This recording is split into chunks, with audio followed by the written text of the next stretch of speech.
Todas las ciudades tienen su historia, sus leyendas, sus sucesos inexplicables también y sobre todo noticias insólitas. Valencia no es ajena a ello. Hoy vamos a darnos un paseíto por esa Valencia misteriosa, esa Valencia mística y tenebrosa. Para ello he optado por invitar a un personaje que conoce muy bien, como yo, lo sabe, mi amigo Roberto Tortosa. Bienvenido de nuevo. Encantado de estar contigo. Bueno, ¿por qué nos gusta tanto Valencia a nosotros? Claro, Es nuestra ciudad, nuestra casa. Claro, y es lo que nos pilla más cerca para investigar. Vaya, es que no hay otra, o mejor que Valencia, ¿no? Pero bueno, oye, Valencia siempre ha sido conocida, sobre todo por su fiesta internacional, que son las fallas, pero las fallas tienen un simbolismo muy especial. Sí, claro, al fin y al cabo las fallas no deja de ser una representación de la purificación, del renacimiento, del fin de la noche y del principio del día. Sabes que coinciden con el equinoccio de primavera, San José, que es cuando el día y la noche tienen las mismas horas. Entonces, el fuego simboliza el La quemar lo purificación, antiguo, claro. y entrar en la primavera con lo nuevo. Claro, se ve que las fiestas están llegando justamente cuando se celebran. Las fiestas es un cambio estacional que significa, vamos a decirlo así, nos despedimos. Es el último día de frío, es la última fiesta que hacemos alrededor del fuego para pasar a buen tiempo. Pero también tiene muchas cositas, mucho simbolismo, las fallas de Valencia. ¿Desde cuándo se mencionan las fallas de Valencia? Que tengas conocimiento. Pues, a ver, hablamos del origen, ¿no? De las fallas. Sí, las fallas. Pues siempre se considera que tradicionalmente, a ver, como la mayoría de las fiestas o de las tradiciones, el origen es incierto, ¿vale? Pero se considera popularmente que el origen de las fallas es en el mediados del siglo XIX, cuando el gremio de carpinteros, cuando llega San José, sacan el estay y el parotet, que es el palo y el candil, y lo queman, porque como empieza a alargar el día ya no necesitan. Y se dice que la expresión treballar a estay viene de ahí, no sé si es verdad. Es decir, trabajar más horas de las que tocan. Entonces, esto va evolucionando. Ellos, para San José, que por cierto, mucha gente no sabrá que el patrón de los carpinteros era San Lucas, Sí, hasta sí. el siglo XVII más o menos. Y San Vicente Ferrer, que era como el influencer de la época, es el que movió el tema para que San José adquiriera fama, se celebrara su fiesta. Pero bueno, una vez hecho este hincapié, que me he acordado Sí. ahora, porque esto de San Lucas no lo sabe mucha gente. Curioso. Pues bueno, plantaban allí el estay, el parotet, y luego pues lo iban disfrazando, los vecinos iban dejando trastos, luego ya se iban creando como escenas. Eso es como el origen canónico.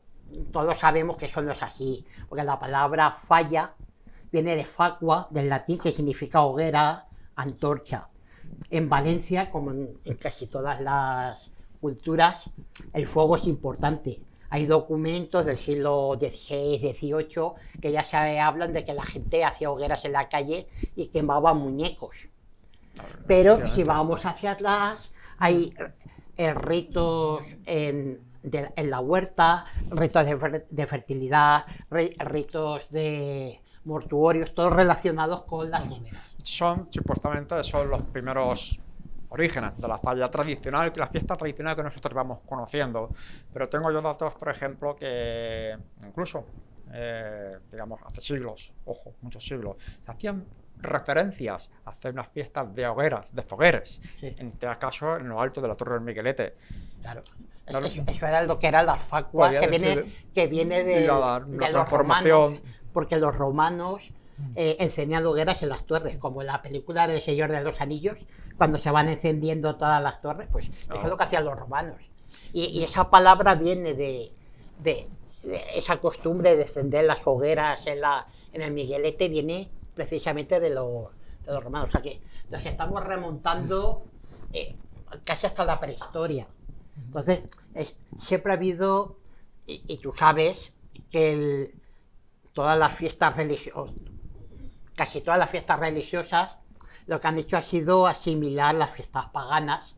Pues en Navidad es el solsticio de invierno, San Juan el de verano, en septiembre el de la cosecha, así. Y siempre hay hogueras. Claro. Siempre se quema algo. Bueno, Roberto es autor de un libro llamado Apariencia Insólita, que tenemos aquí, la segunda parte. Bueno, y hay unas referencias muy curiosas que a mí me llaman la atención, que son sus jardines. Hablamos de unos jardines, especialmente más llamativos son los jardines de Monforte. Sí. Tienen unas estatuas tan místicas, que tienen mucho simbolismo, pero ¿cuál es el origen? Tiene un origen curioso ese jardín. Sí, pues mira, el origen de los jardines de Monforte era un huerto, era el Lord de Romero, aquello era una zona de huertos, porque estaba extramuros.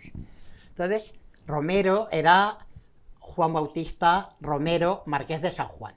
Era el dueño de ese huerto. El marqués tenía un hijo único, el hijo fallece, joven, niño, y su mujer entra en una depresión profunda, o sea, una depresión de años. Y entonces el marqués decide construir un jardín para aliviar la pena de su esposa. Entonces encarga el jardín a Sebastián Monleón, al arquitecto, que es el autor, entre otras cosas, de la Plaza de Toros, la portada del Teatro Principal y del panteón donde enterraron al hijo de los marqueses, que fue el primer panteón que se erigió en el cementerio de Valencia, el primero de todos. Que además, pues bueno, esto ya sería otro tema, es un panteón que tiene mucha simbología relacionada con la muerte. Que ese panteón tiene también mucho simbolismo. Sí, pues tiene el ancla partida, o sea, claro, todos los panteones, casi todos, lógicamente tienen simbología con la muerte, con el más allá. Bueno, pues entonces le encarga el jardín, y entonces hace un jardín de estilo romántico, que es lo que es estilo entonces. Entonces sí que te podría contar que, bueno, es el jardín favorito de los que se casan para hacerse fotos, ¿no? Está lleno de esculturas clásicas, de estanques, pero si hay unas figuras que son especiales, son los dos leones, que están cuando tú atravesas el palacete, te encuentras una escalinata con los dos leones. Los dos leones tienen una historia. Y es que el escultor, que era José Beiber, los hizo para el Congreso de los Diputados en Madrid. Sí, sí. Pero cuando los pusieron allí parece ser que los madrileños dicen que los leones pues que daban más risa que miedo y que parecían perros rabiosos textualmente. Porque sí tienen un aspecto así como infantil. Entonces los retiraron, hicieron los actuales, que lo hizo Ponzano, y esos quedaron en un almacén. Y el marqués de San Juan lo localizó y se los llevó allí. Hay una curiosidad que te gustará, supongo que la sabes, pero te la voy a decir que sé que te va a gustar. Tú sabes que José Beiber era tío de otro Beiber, que era el autor del Ángel Caído del Retiro, la famosa que dicen que está a 66,6 metros sobre el nivel del mar. Del mar, no del mar. Entonces, este José Beiber fue el creador de estos leones, imitando a los leones que se llaman leones de Medici, que están en Florencia. Son unos leones, uno de época romana y el otro no sé si era posterior, y están hechos a semejanza de... Y ahí están los leones, que no son muy fieros, pero en las fotos con los leones salen muy... Una historia curiosa del origen de los jardines de Monforte. Incluso hace unos poquitos años, durante una reforma que se hicieron en los jardines, vieron en uno de los pasadizos que tenía, sabes que hay unos pasadizos por el jardín, encontraron un cuerno insertado Entonces le habían pensado muchos que el Marqués de San Juan pudiera estar relacionado o que pudiera interesarle el mundo del esoterismo. Es una especulación. De momento vamos a dejarlo así. Ya saldrá alguna noticia sobre la vida de ese Marqués, ¿no? Claro, no tenía yo muchas noticias de que el Marqués de San Juan estuviera relacionado Claro, con es que era una época cuando se hizo el jardín, era una especie de que empezaba a ebullir esos intereses del espiritismo aquí en Valencia. Bueno, Entonces, sí, quizás y en podía haber centro de hecho Europa alguna. también. Vamos a probar, a ver cómo funciona esto, Porque ¿no? en la época también de Conan Doyle y tal, Efectivamente. son más o menos finales del 19. Pero siguiendo un poquito con los simbolismos, digamos, místicos y esotéricos, que especialmente la Lonja de Valencia es la cumbre del simbolismo medieval. Vamos, no tendríamos tiempo para terminar este programa. No, eso te hace para 3 Pero programas. simplemente nos llama mucho la atención, casi todos los turistas que vienen a la fachada, pasean a la fachada, ven el rostro de un hombre lobo, que lo relacionan con uno de los actores de la serie La Guerra de la Galaxia. ¿Qué pasa con ese rostro? A ver. Para tu opinión. A ver, yo te cuento que, que ahora todos los turistas buscan la cara de Chewbacca, pero eso es un invento de César Guardeño, de caminar, y mío. O sea, es una cosa que inventamos nosotros. Un día me dijo César, oye, pues este se parece a Chewbacca y tal. Vamos, pues si es verdad, pues podríamos publicarlo. Y yo lo publiqué en el blog de La Vez Insólita y eso empezó a coger cuerpo y se ha convertido como en un símbolo. Eso es un invento nuestro. No sé si esto es para sentirse orgulloso en la visita de un influencer, pero que es en realidad pues esa imagen, que parece también un hombre lobo, un Bassahound navarro, ¿no? Eso representa, es una imagen que representa al Homo silvaticus, es el hombre salvaje. En la Edad Media se representaba el hombre peludo como contraposición al hombre ilustrado. Entonces, eso es habitual en el gótico. Sin ir más lejos, en la propia catedral, entrando a la capilla de donde está el Santo Cáliz, a mano derecha hay un hombre lobo, es un Homo silvaticus. Sí, es verdad, en la lonja podemos ver la imagen que tenemos puesta, podemos ver la imagen de un hombre lobo casi camuflado, que quizás puedo relacionarlo con el famoso Bassahound vasco, Sí, que es protector de los 4 elementos de la naturaleza. La lonja tiene ese símbolo, sobre todo la cantidad de las gárgolas que también tienen su simbolismo, y sobre todo hay muchas gárgolas que tienen unas cositas las curiosas. gárgolas, es muy interesante el tema de las gárgolas. Las gárgolas son propias del estilo gótico y las gárgolas tienen 2 funciones. Tienen una función técnica y una función, digamos, esotérica, espiritual, como le queremos llamar. O sea, una gárgola técnicamente es un desagüe de las aguas pluviales de los edificios. O sea, lo que viene a ser, no sé cómo se le llama ahora, un albañal, un desagüe. De hecho, yo conozco arquitectos que a los desagües de los balcones les llaman gárgolas.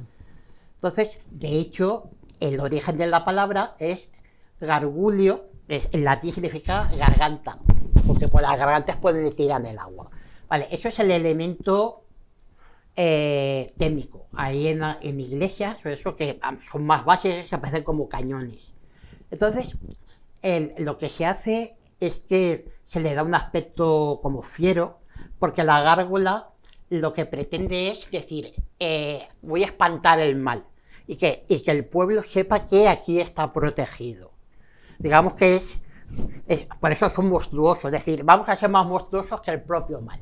Vamos a apartar el mal de este edificio. Por eso la lonja es un edificio civil, pero son las catedrales, tienen gárgolas. Y quería hacer un inciso, que claro, la gente llama gárgolas a todo. Las famosas gárgolas de Notre Dame, estas que salían en el Jorobado de Notre Dame, Hugo y Víctor no son gárgolas, son quimeras. O sea, la gárgola tiene que tirar agua. Si están asomadas como las de Notre Dame y no tienen agua, eso sería una quimera. Es increíble. Y, La verdad, por aquellos que último, no hayan visitado la lonja, yo se lo recomiendo y- encarecidamente. Que la observen, que miren bien, que no la visiten con prisas, sobre todo. Que vayan observando un poquito esos detallitos que tienen sus fachadas, en las columnas, porque hay muchos animales ocultos, mucha simbología oculta y hay que entenderlo. Hay que leer, como se dice, lo que es la lonja. claro, Sobre todo tenemos que saber leer los dragones. dragones. Hay que saber lo de los dragones. Aquí también tenemos un dragón que tiene una curiosa leyenda que todo el mundo seguramente lo habrá escuchado, pero nunca está de más. El dragón del patriarca. Es muy popular, pero Hombre. esa es una leyenda muy conocida. Claro, vas a ver, la leyenda del dragón del patriarca es la leyenda valenciana por excelencia. Claro. O sea, no deja de ser una versión del mito universal de San Jorge y el dragón, que sabes que se repite en todas las culturas. Es Perseo contra la Medusa, Hércules contra la Hidra, Bilbo Bolsón contra Smaug. Bueno, el dragón del patriarca se contó en la leyenda que empezó todo, por lo visto, en una novela de Blas Ibáñez. Ah, bueno, sí, es que me he ido por las ramas. Sí, la leyenda. A ver, ¿qué cuenta la leyenda? La leyenda cuenta de que existía un dragón en las afueras de Valencia, que donde estaba amurallada, el río llegaba a las murallas, y que todo aquel que salía de las murallas, el dragón pues, se lo merendaba. Entonces no encontraban solución y tenían allí prisionero a un extranjero misterioso, ¿tal? Que estaba condenado a muerte, no se sabe muy bien. Y entonces el prisionero se postula como salvador de la ciudad a cambio de su vida. ¿Vale? Entonces sale el hombre allí con una capa, únicamente una capa y una lanza. Bueno, pues sale al atardecer o al amanecer, no se sabe muy bien, cuando se estaba poniendo el sol o estaba saliendo, y cuando se acerca el dragón deja caer la capa y revela que lleva una armadura toda hecha de espejos, de tal manera que al reflejar el sol ciega al dragón y con la lanza lo mata. Y esta leyenda la recoge Blasco Ibáñez en sus cuentos valencianos y dice al final: y si alguien no cree en esta historia, no tiene más que acercarse al atrio del corazón del patriarca y ahí está la bestia como irrefutable testigo. Y efectivamente, si vamos al atrio del colegio del patriarca, allí está el dragón. Y ahora viene la historia que es más prosaica que la leyenda. Y es que ese dragón en realidad es un caimán que regaló el virrey del Perú en 1600 al patriarca, que era San Juan de Ribera. Y entonces parece ser, o es una conclusión a la que he llegado yo. Yo he leído alguna vez que el patriarca vivía a las afueras de Valencia, por Bujasot, y que tenía como una hacienda que tenía animales exóticos sueltos. Entonces yo quiero pensar que a lo mejor realmente tenía el cocodrilo, se lo cambian por ahí suelto, y la gente que pasaba por allí, que lógicamente en el siglo XVII, 1600, no habrían visto un caimán en su vida, pensarían que era un dragón, lógicamente. Curioso. Pero fíjate, Roberto, que recuerdo cuando era pequeño, entrábamos en la iglesia, las personas más mayores, como éramos pequeños, entramos con la visita en los colegios, siempre nos daban la orden de silencio, que si no cometíamos silencio cuando entramos a la iglesia del patriarca, nos decía una frase: si nos cayó a la pancha vendrás, hacia el dragón. Quiere decir que si no nos callamos, el dragón nos iba a comer. Pero no. Claro, evidentemente, veíamos un cocodrilo disecado tan enorme para nosotros, en nuestra mente infantil nos asustábamos, pero bueno, pues nos callábamos por si acaso se movía el dragón, nos atacaba, nos comía. Por eso forma parte también de la cultura valenciana, el dragón del patriarca. Pero también forma parte de la cultura, en este caso, de la crónica negra, que habla un poquito de la crónica negra, esa Valencia tenebrosa que tenemos también, ha marcado mucho. Siempre seguimos hablando, a pesar de los años que pasan, siempre seguimos recordándolo, como es, por ejemplo, el crimen del Fino Oriente. Es un clásico. Sí, yo creo que es el crimen como más macabro de todos los que se han dado, ¿no? Por las circunstancias. Pues esto fue en el año 1950, si no recuerdo mal. Apareció en las vías del tren cerca de Ruzafa apareció como un bulto que tenía 2 piernas y 2 brazos, que eran de hombre, pero las habían depilado y les habían pintado las vías para que parecieran de mujer. A los 3 días, en la calle Sueca, en un solar, aparece una caja que está el cuerpo partido en 2. Eso lo descubre el sereno, que en aquella época había sereno, lo descubre y cuando da parte a la policía comenta que poco antes ha visto a la mujer del conserje del Cine Oriente, que estaba en la calle Sueca, esquina con la calle Buenos Aires. A todo esto, durante esos días, la gente que iba al Cine Oriente, notaba que había un olor insoportable en el cine. El conserje ha desaparecido. La mujer dice, no, es que se ha ido a Barcelona por una urgencia. Entonces la policía va atando cabos. Algo raro hay aquí, ¿no? Registran la casa, no ven nada, pero en un segundo registro descubren como una habitación oculta detrás de la pantalla. ¿Y qué hay allí? Pues hay una barra llena de sangre, hay un cuchillo, una sierra y una caja de galletas. Que cuando la abre, ¿qué hay? Empezó a derrumbarse ese la castillo cabeza, de naipes, claro. La cabeza Yo sigo del pensando conserje. que muchas veces no hay crimen perfecto, solo son malas investigaciones policiales. Ay, pero en este caso, en el Cine Oriente, casi le sale perfecto a esa mujer. Si no fuera por haber escondido el torso ahí justamente... Es que, claro, esconder el cadáver a 20 metros de tu casa es un poco muy perfecto, no parece. En aquel momento la investigación se estaba complicando un poquito, porque habían encontrado esos brazos, las piernas, estaba complicado, pero hasta que no encontraron nosotros en el cine... Además, la maldad esa de pintarle las uñas para que pareciera que era... Pero claro, para mí el fallo sobre todo era que todas las partes estaban en 50 metros a la redonda. Entonces... Era Pilar Ropertucos, era la responsable. Si no recuerdo mal, bueno, fue condenada a bastantes años de cárcel, luego ya salió, pero hubo una mujer que no tuvo tanta suerte, Pilar Prades. La envenenadora. La envenenadora de Valencia. ¿Qué pasó? Pues fíjate que estamos hablando de un suceso que es pocos años después, porque esta mujer fue la última mujer en ser ajusticiada al garrote vil en España, y esto creo que fue en 1959. El crimen del Cine Oriente fue en el año 1950. Estamos en la misma... Bueno, pues esta Pilar Prades era de Castellón, era de Begís, había venido a Valencia, como tantas mujeres, como sirvienta, ¿no?, para buscarse la vida. Entonces entra a servir a una casa de un matrimonio que tiene una charcutería en la calle Sagunto. Y está ya a servir, pero es una mujer que es ambiciosa. Entonces ella lo que desea es tener el estatus de la señora de la casa. Y entonces empieza la señora enferma, nadie sabe de qué, se muere, nadie sabe de qué. Parece ser que Pilar le iba echando un veneno para hormigas, que se ve que estaba hecho a base de arsénico, pero se ve que estaba muy dulce, era como azúcar. Y esto era una marca comercial, se llamaba Diluvión, le echaba Diluvión.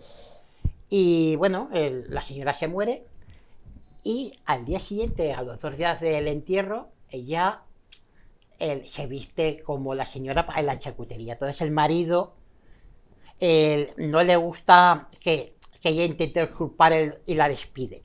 Pero hasta ese momento nadie sospecha nada. Entonces Pilar conoce a otra chica que también es criada y tal, se hacen amigas y consigue entrar a trabajar en casa de esta chica, que es la casa de un médico, y entonces vuelve a incidir, empieza a envenenar a la señora y a la amiga.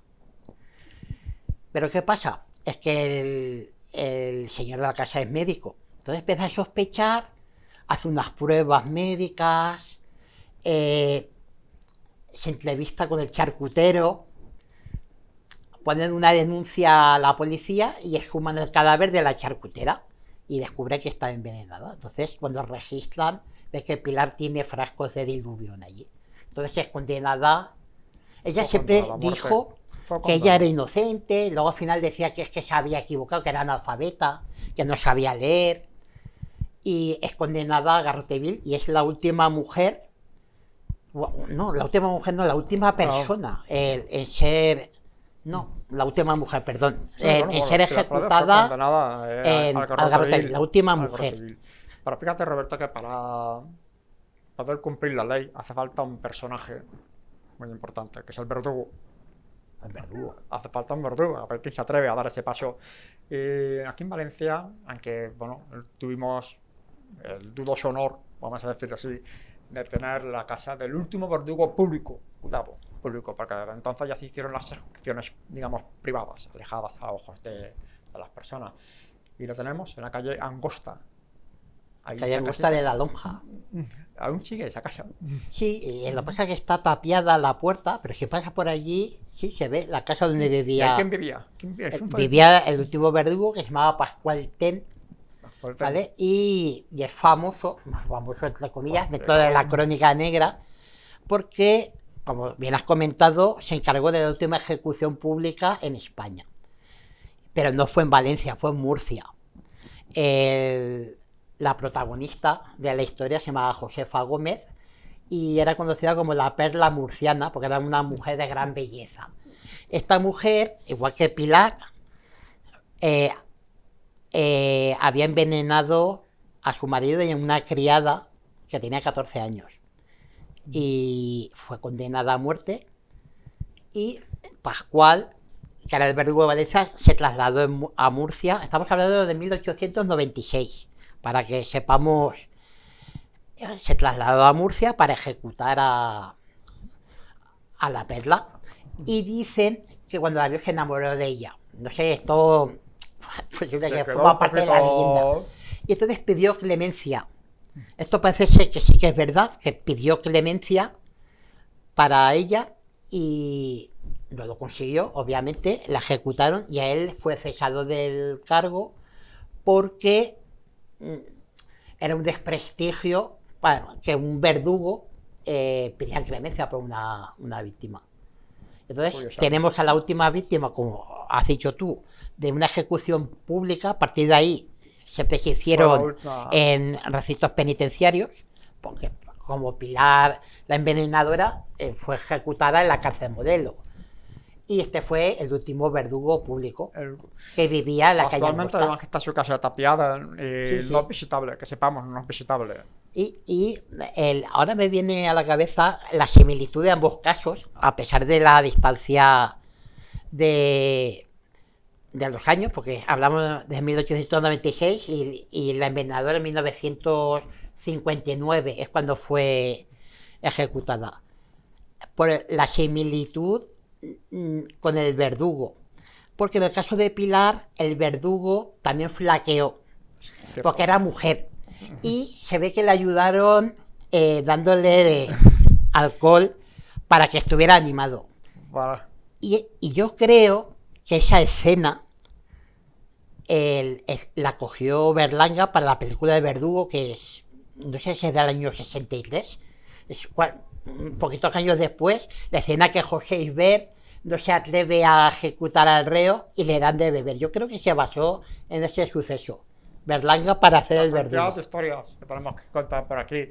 Bueno, pues si queréis saber algo más de esta Valencia insólita que nos está contando Roberto Tortosa, la tenemos aquí. Este es el segundo tomo, como he dicho antes, tenemos un tomo 1 de Valencia insólita, el tomo 2 de Valencia insólita. Podéis descubrir muchas cosas, muchas historias curiosas, lugares también secretitos que pasan desapercibidos, aunque no tienen ninguna historia de misterio, pero son curiosos también y son dignos de visitar. Valencia es una ciudad maravillosa, hay que decirlo. Roberto, gracias por tu compañía. Ha sido un placer estar aquí contigo y con los espectadores, por supuesto. Pues esperamos contar Y contigo. espero que hayamos aprendido cosas todos, ¿no? Pues iremos preparando más cositas para dar un paseo por nuestra Valencia más mágica también. Hay siempre cosas para ver. ¿De acuerdo? Bueno, nosotros desde aquí, desde Valencia, evidentemente, a Terreta, nos despedimos del Misterio de Casa. Nos esperamos en el próximo programa.